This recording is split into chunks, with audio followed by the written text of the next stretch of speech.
जैसा कि विदित था कि फरीदाबाद से 2 मंत्री हरियाणा सरकार में शामिल हो सकते हैं। हमने 1 हफ्ते पहले ही इस बात की खबर अपने चैनल में लगा दी थी। खैर, अब बात करते हैं उस एक मंत्री की जिसकी चर्चा किसी ने भी नहीं की थी। वह थे तिगांव विधानसभा क्षेत्र के विधायक राजेश नागर की। वैसे तो राजेश नागर जी सौम्य, कुशल और ईमानदार छवि के व्यक्ति हैं, लेकिन वह किसी गुट पे विश्वास नहीं रखते। ये उनका माइनस पॉइंट भी कह लो या प्लस पॉइंट भी कह लो। इसके बावजूद भी एक गुज्जर नेता की इनायत उन पर कभी नहीं बरसी।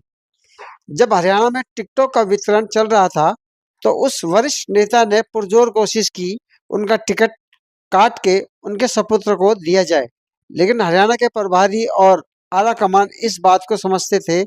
तिगांव में जो जीत पिछली बार यानी 2019 में हरियाणा में जो चुनाव हुए थे, उसमें सबसे ज्यादा सीट जो हरियाणा में है उस हिसाब से भी देखा जाए तो वो राजेश नागर की ही तिगांव सीट थी।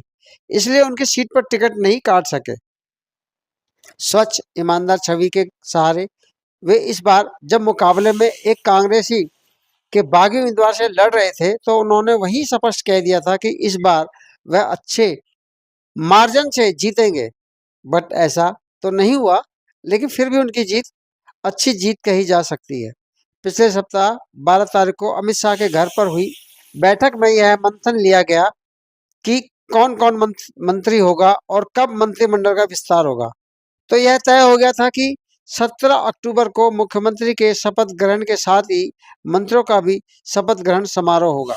तो फरीदाबाद पर भी जो बात चल रही थी उसमें विपुल गोयल का तो पक्का इसी हिसाब से था, क्योंकि अमित शाह की जब फरीदाबाद की एक रैली थी तो उन्होंने स्पष्ट कह दिया कि हुड्डा जी आप हमारे विपुल गोयल से 2-2 हाथ कर लें, यानी कि राजनीतिक कटाक्ष। इस तरह से सारे शहर में उन्होंने संकेत दे दिया था कि यदि विपुल को यहाँ से जीतेंगे तो वे सीधा मंत्री बनेंगे। इसमें कोई दो राय नहीं थी। रही बात मूलचंद शर्मा की, उन पर उनके विपक्षी पार्टी के उम्मीदवारों ने भ्रष्टाचार के बड़े गंभीर आरोप लगाए थे। इसलिए उनका इस बार मंत्रिमंडल में शामिल होना बहुत मुश्किल ही नहीं नामुमकिन नजर आ रहा था। हालांकि कई गुर्जर नेता जीते थे, जिनमें पूर्व मंत्री करतार सिंह बढ़ाना के सपुत्र मनमोहन सिंह बढ़ाना और 4 अन्य गुर्जर विधायक भी थे।